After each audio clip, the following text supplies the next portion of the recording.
everyone. This is with me is Camille.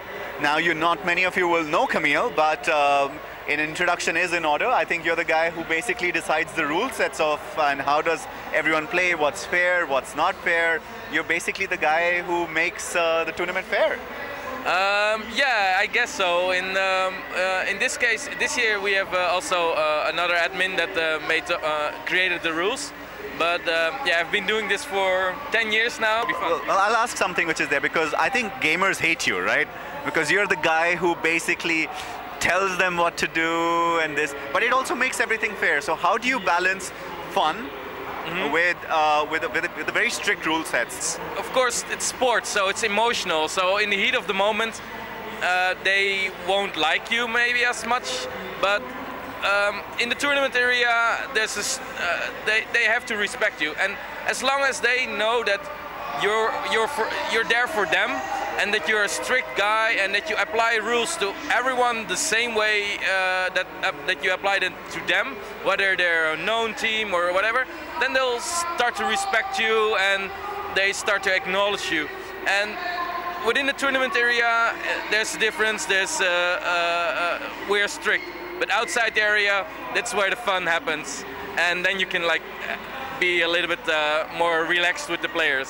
So I'll ask you this question. So let's take a good team like and I always like examples. So let's take Navi, right? So Navi comes and plays, and they're playing, I don't know, team ABC, which is from Georgia. Nobody's heard of them, and suddenly there is lots of lag or something, or they just pause the game, and there's no lag and there's nothing.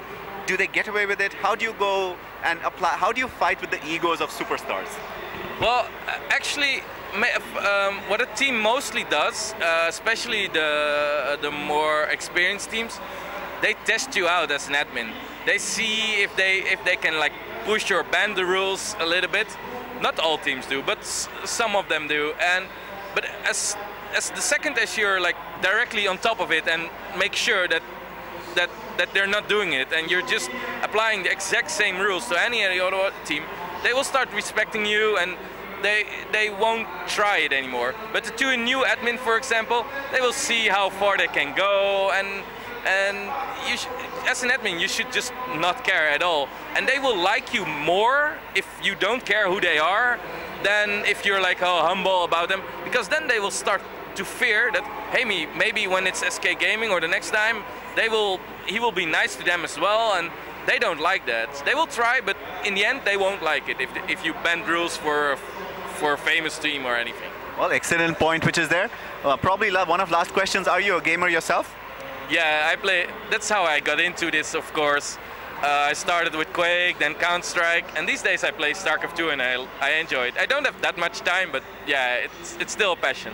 Well, all of StarCraft 2 in India, just suddenly their ears went up because we have a very dedicated community of StarCraft 2 in India. What race do you play? Zerg. Oh, Zerg, the swarm is here. Well, I would have actually, well, this specific part of the interview is just for StarCraft 2 India. So I'm going to ask opinion on Heart of the Swarm. I've been playing it a little bit. I don't have that much time yet, but